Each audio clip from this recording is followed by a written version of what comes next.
Hello everybody, मैं Divya कोडिमी classes में आप सभी का बहुत बहुत स्वागत करती हूँ।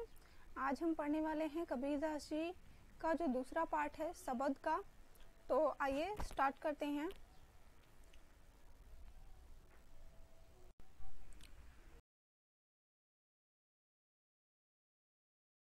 तो 967। तो अगर आप मुझसे कांटेक्ट करना चाहते हैं या फिर आप मुझसे जिससे कि मैं आपको अगले वीडियो की नोटिफिकेशन आपको पहुंचा सकूं, तो आप मुझसे यहाँ पे कांटेक्ट करके मेरे ग्रुप में जुड़ सकते हैं आप। और इस पे हाई लिख करके और उस पर ग्रुप में ऐड करने के लिए रिक्वेस्ट कीजिएगा, तो मैं आपको ग्रुप में ऐड कर दूंगी। नेक्स्ट है कि अगर आप मुझे कहीं फॉलो करना चाहते हैं लाइक फेसबुक, इंस्टाग्राम, ठीक है, तो मैं आपको इस वीडियो में लिंक भी प्रोवाइड कर दूंगी। तो यहाँ पे आप मुझसे मेरे फेसबुक पेज पे फॉलो कर सकते हैं, जिससे कि वहाँ से भी आपको अगले वीडियो की नोटिफिकेशन मिल जाएगी। एंड नेक्स्ट है इंस्टाग्राम पे भी आप मुझे फॉलो कर लीजिएगा, क्योंकि मैं वहाँ पे भी अपनी अगले वीडियो की नोटिफिकेशन डालती रहती हूँ।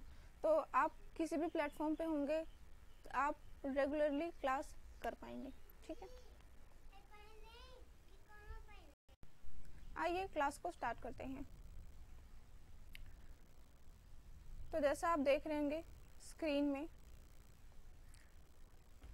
सबद, तो कबीरदास जी का जो बीजक नामक रचना थी, है ना, रचना है, उसमें उसको 3 पार्ट में डिवाइड करा गया है, साखी, सबद और रामायणी।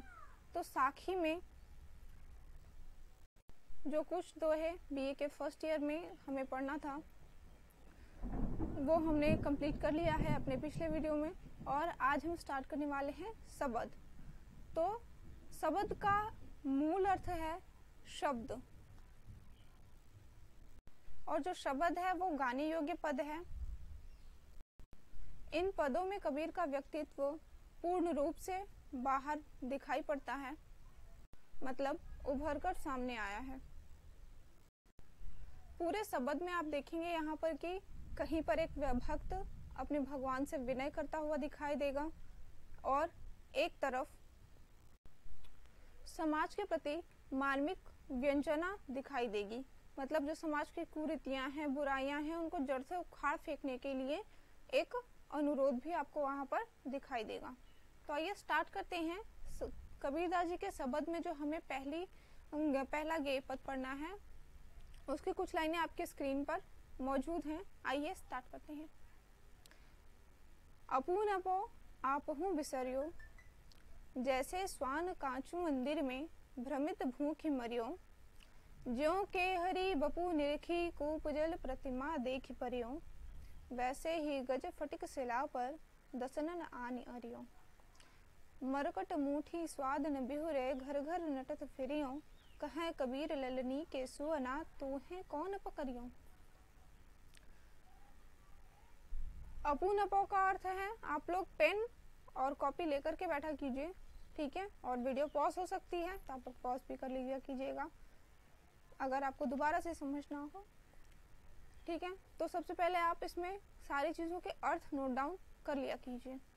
अपून अपो मतलब अपने आप को, आप हूँ मतलब स्वयं, बिसरियो मतलब भूल जाना, भूल गए, ठीक है। तो कबीरदास जी कहते हैं कि हे संसार के लोगों, आपने अपने आप को स्वयं ही भुला दिया है, मतलब आपका जो आत्म स्वरूप है उसको आपने स्वयं ही विसार दिया है, आप भूल गए हो। किस प्रकार उदाहरण देते हुए बताते हैं कि जैसे स्वान कांच मंदिर में, मतलब जिस प्रकार, स्वान मतलब कुत्ता, कांच मतलब कांच, मंदिर मतलब एक ऐसा मंदिर, एक ऐसा घर जिसमें कि कांच की दीवारें हों, तो उस पर जब रिफ्लेक्शन होगा तो क्या होगा कि कुत्ते को अपनी ही छवि दिखाई देगी, ठीक है। तो भ्रमित भूं की मरियो, भ्रमित मतलब भ्रमित हो जाना, भ्रम में पड़ जाना, लाइक भ्रम के वशीभूत हो जाना। भूखी मरियो मतलब, भूखी मतलब भौंकना, मतलब भ्रम के वशीभूत होकर के क्या करना है, उस दूसरे कुत्ते पर भौंकते भौंकते अंत में मर जाना, ठीक है। तात्पर्य है जैसे स्वान कांच मंदिर में भ्रमित भूखी मरियो का कबीरदास जी कहते हैं कि हे संसार के लोगों, आपकी दशा ठीक वैसे ही है जैसे उस कुत्ते की है। कौन सा कुत्ता? जो कांच के महल में अपनी ही छाया को देख करके भ्रमवश उसके ऊपर भौंके जा रहा है और भौंकते भौंकते वो अपनी मृत्यु को प्राप्त हो रहा है। वो जो कुत्ता है वो उस पर भौंक क्यों रहा है? क्योंकि उसको लगता है कि सामने दूसरा कुत्ता खड़ा है, क्योंकि उसे अपने आत्मस्वरूप का, वो अपने आप को नहीं जानता है कि वो कैसा दिखता है, क्या है उसका रंग रूप, ठीक है। तो उसे लगता है कि सामने दूसरा कुत्ता जो है वो मुझ पे भौंक रहा है और इसी कारण वो उसके ऊपर भौंकता है, जबकि वास्तविकता ऐसी नहीं होती है। तो वो भ्रम के द्वारा पैदा किए हुए कुत्ते पर भौंके जा रहा है और अंत में मृत्यु को प्राप्त होता है। अगली लाइन है, जो के हरि बपू निरखी कूप जल प्रतिमा देखी पर्यो। तात्पर्य है, ज्यों मतलब जैसे, के हरि मतलब शेर, बपू मतलब शरीर, निरखे मतलब देखना, कूप जल मतलब कुएं का जल में क्या देखता है? प्रतिमा। प्रतिमा किसकी? के हरि मतलब शेर की। तो कबीरदास जी कहते हैं कि आपकी दशा ठीक उस कुएं के जल में किसका? शेर की प्रतिमा को देखकर, शेर की एक दूसरे शेर को देखकर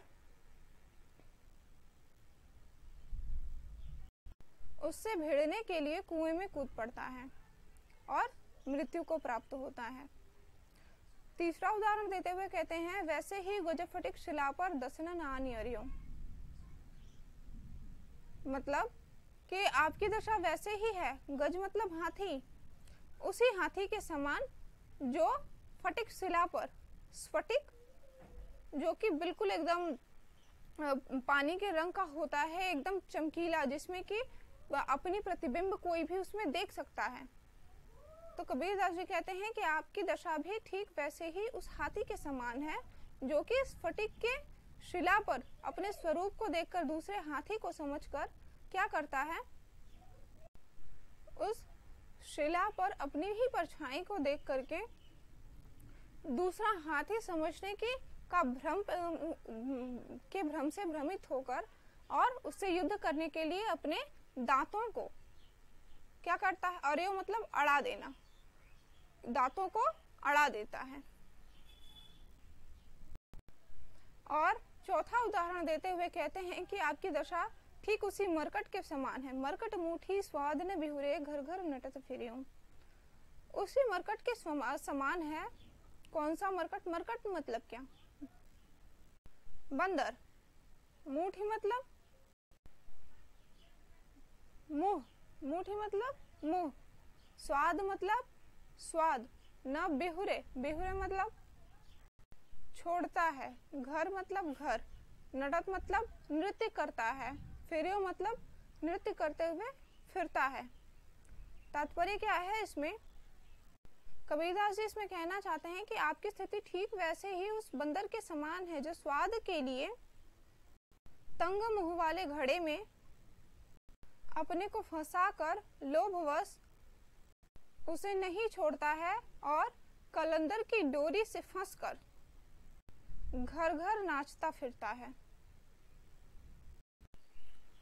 मतलब वो जो तंग मुंह वाला घड़ा है, उस घड़े में कुछ ऐसा स्वाद है जो से वो छोड़ना नहीं चाहता है। घड़ा क्या है? संसार रूपी घड़ा, ठीक है। और उसमें ये जो जीव है वो ऐसे अपना सर डाल करके है कि वो पूरे मोह माया के जाल से, मतलब जो रस्सी है, उस मोह माया रूपी रस्सी से इस प्रकार बंधा हुआ है कि घर घर नृत्य करते हुए फिर रहा है। घर घर नृत्य करने का तात्पर्य है कि अनेक योनियों में भटकता हुआ आ रहा है, परंतु उसे इसी संसार में रहना है। उसके बावजूद उसे, इस जीव को इसी संसार में रहना पसंद है। वो इस जीव को, वो इस संसार को त्यागना नहीं चाहता है, जबकि इस संसार में कोई सुख नहीं है। परंतु उस स्वाद, जो संसार का स्वाद है, उस स्वाद के लोभवश वह उसी घड़े में अपना मुंह डाल करके बैठा हुआ है और अपने आप को मोह माया रूपी रस्सी से इस प्रकार बांध कर बैठा हुआ है कि वो इसे छोड़कर नहीं जाना चाहता, और जब उसे छोड़ता नहीं है तो उसके कारण उसे अनेक योनियों में यात्रा करनी पड़ती है। अगला उदाहरण वे कहते हैं कबीरदास जी, कहें कबीर ललनी के सोना तोहे कौन पकड़ियो। कहते हैं कि आपकी स्थिति ठीक वैसे उस तोते के समान है। सुवना मतलब तोता, तो सुवना का अर्थ हुआ तोता और ललनी का अर्थ हुआ बांसी। कबीर कहते हैं कि जीव की स्थिति ठीक उस तोते के समान है जो बांस की नली पर बैठकर और उस पे उल्टा लटक जाता है, क्योंकि बांस की नली में उसका पैर फंस जाता है और तोता गिरने के भ्रम से उस नली को जोरों से पकड़े हुए रहता है ताकि वो कहीं गिर न जाए। इसी प्रकार शिकारी आकर उसे पकड़ लेता है और उसकी मृत्यु हो जाती है। कबीरदास जी कहते हैं कि तात्पर्य यह है, इसमें कबीरदास जी आपको ये बताना चाहते हैं कि आप सबकी स्थिति इस संसार के से उसी लोभ के कारण है, भ्रम के कारण है, मोह के कारण है, माया के कारण है। किस प्रकार की स्थिति है कि आप इसी संसार में उलझना पसंद करते हो और इसी उलझन में आप अपू नपो आपहू बिसर रहे हो और अपने आप को आप स्वयं ही भूल चुके हो। काव्यगत सौंदर्य में है अपू नपो आपहू में अवर्ण की आवृत्ति बार बार हो रही है, इसलिए अनुप्रास अलंकार है। भ्रमित भू की मर्यो मतलब भ और भ की आवृत्ति बार बार हो रही है, इसलिए यहाँ पर बाकी पद है गे पद, और तो यहाँ पे जो गे पद है वो छंद है, यहाँ पे जो छंद है वो गे है। रस है शांत रस। अब हम अगली लाइन पढ़ेंगे।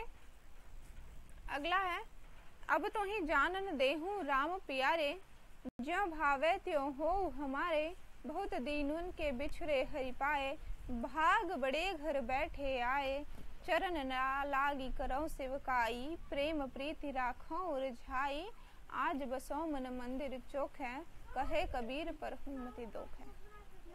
कबीरदास जी अपने उनको जो ईश्वर प्राप्ति हुई है उसका उस रस में कबीरदास जी अपने आप को इतना आनंदित महसूस करते हैं कि अब कहते हैं कि इस रस को छोड़कर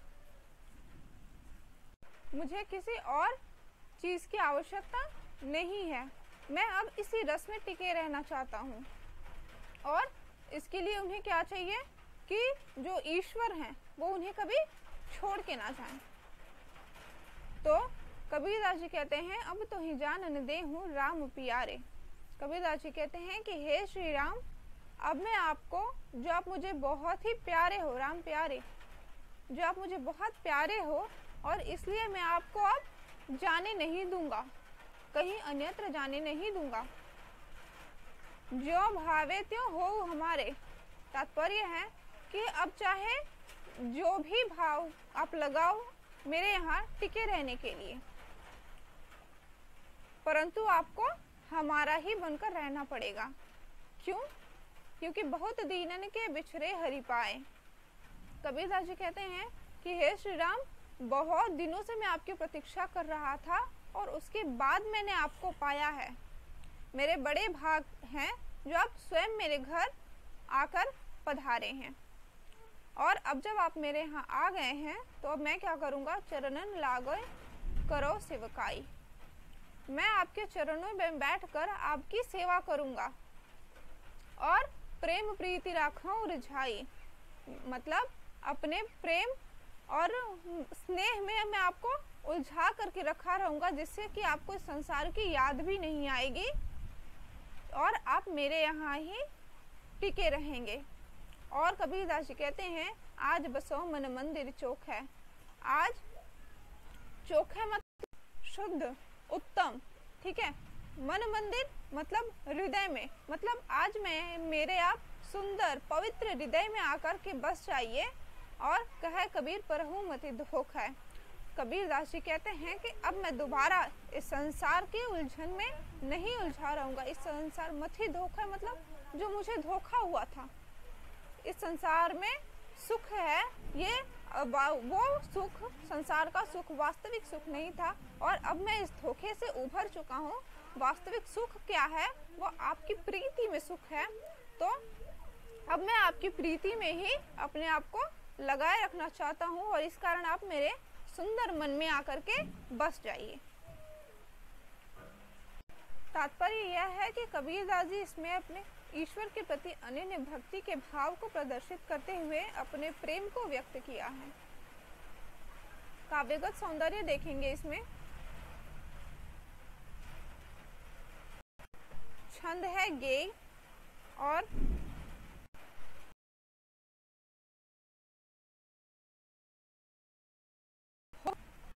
रस है शांत।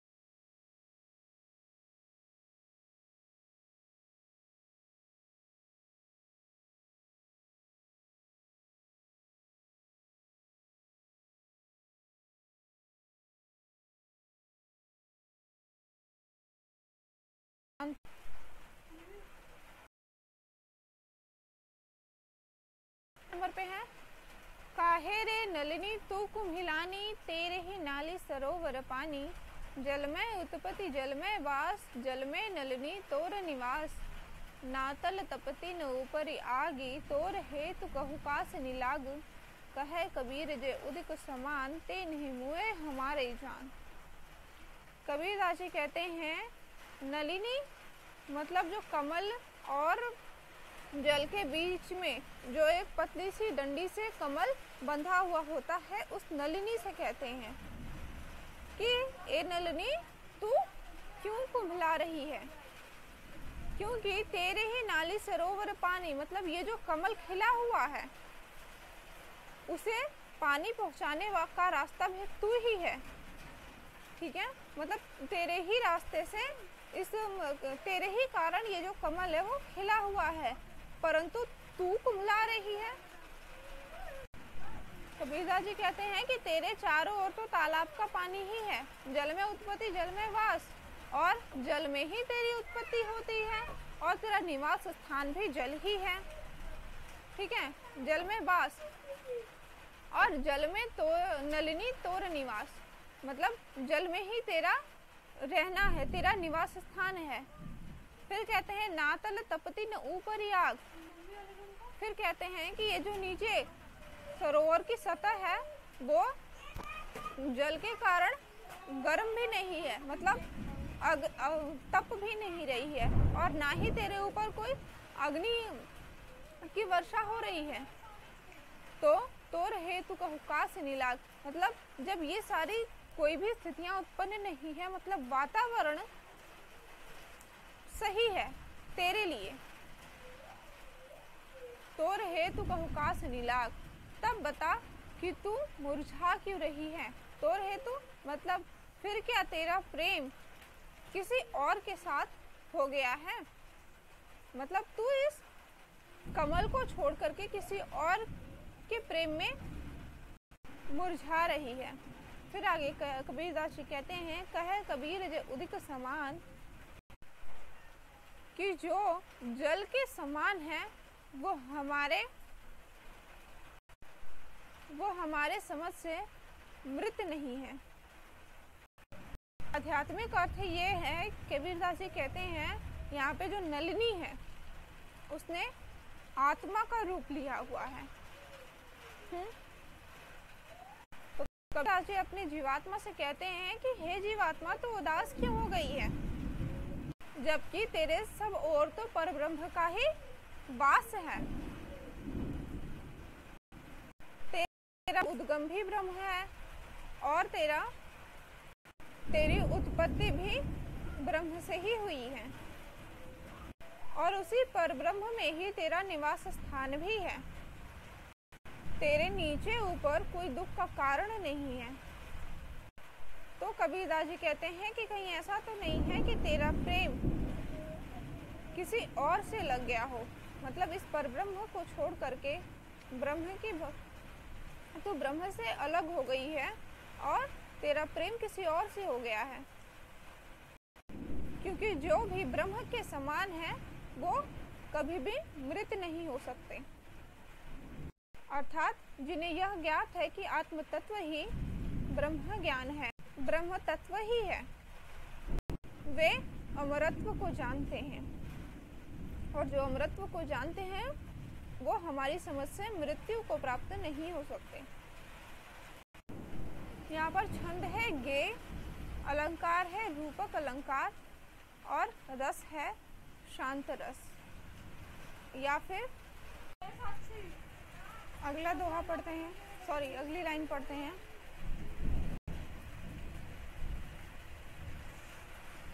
चौथा है, जो चौथा शब्द का वाक्य है, जो गे पद है, पढ़ते हैं। क्या मांगो किछु थीर न रहाई, देखत नैन चला जग जाई, एक लखपूत सवाल लखनाते, तिहि रावण घर दिया न बाती। लंका सा कोट समुद्र से खाई, तिहि रावण की खबर न पाई, आवत संग न जात संगाती, कहा भयो दरी बांधे हाथी, कहे कबीर अंत की बारी, हाथ जारी जैसे चला जुआरी। इसमें कबीरदास जी संसार की नश्वरता का वर्णन करते हुए कहते हैं कि हे ईश्वर, मैं आपसे ऐसा क्या मांगू, क्योंकि इस संसार में कुछ भी स्थिर मतलब टिकने वाला नहीं है। स्थिर मतलब टिकना, न मतलब नहीं, राय मतलब रहने वाला, मतलब कुछ भी टिकने वाला नहीं है, कुछ भी टिक नहीं सकता है। क्यों? क्योंकि आंखों के समान ही संसार की सभी वस्तुएं समाप्त होती जा रही हैं, संसार के सभी सुख समाप्त होते जा रहे हैं। उदाहरण देते हुए कहते हैं कि जिस रावण के घर 1 लाख पूत और 1.25 लाख नाती थे, उसी रावण के घर में कोई भी दिया बाती करने वाला नहीं है। अर्थात इतने बड़े परिवार, अगर मैं परिवार की बात करूं तो मैं उस परिवार को क्या मांगू जो नश्वर है। अर्थात जिसका इतना बड़ा परिवार होने के बाद भी उसके घर में कोई दिया बाती करने वाला नहीं है, तो ऐसा परिवार भी मांग करके क्या फायदा। फिर आगे कहते हैं कि लंका सकोट समुद्र सिखाई, तिहि रावण की खबर न पाई। और अगर मैं विशाल राज्य या विशाल धन की बात करूं तो क्या रावण से बड़ा किसी के पास धन था? क्यों? क्योंकि रावण के पास क्या था?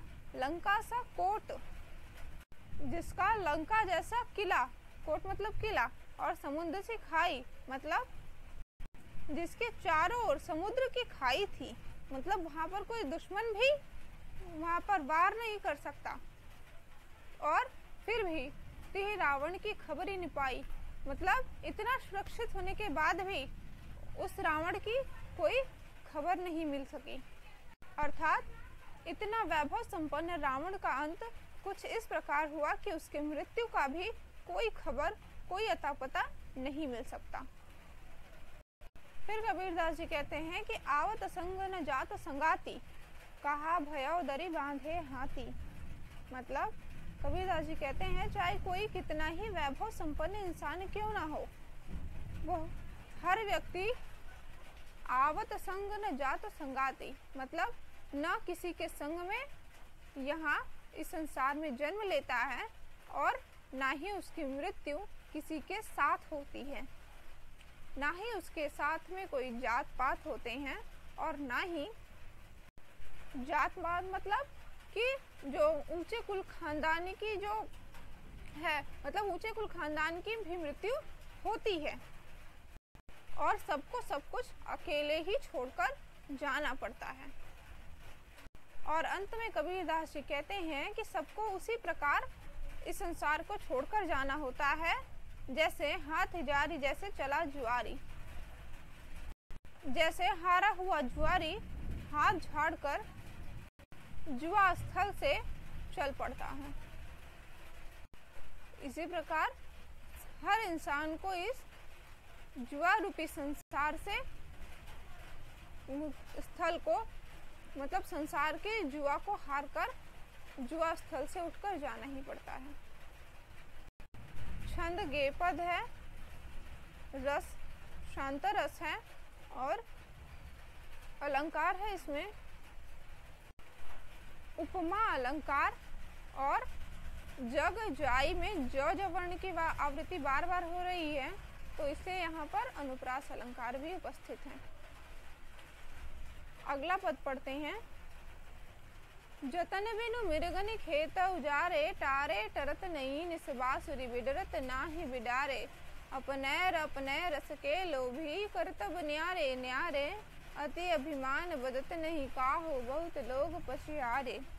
बुद्धि मेरी कृषि गुर मेरो बिचका, आखर दोई रखवारे। कहे कबीर अब चरण न दई हो, बेरिया भली संभारे। ये बहुत ज़्यादा इम्पोर्टेंट है आपके ज़िंदगी के लिए भी। और हमारे यहाँ पर लाइट चली गई है और यहाँ पे बहुत आंधी तूफान आ रहा है, इसलिए इसको यहीं पे स्टॉप करते हैं। मिलते हैं अगले वीडियो में। So thank you so much और आप सभी का बहुत बहुत स्वागत है। आप लोग मुझसे ऐसे ही जुड़े रहिए। Thank you.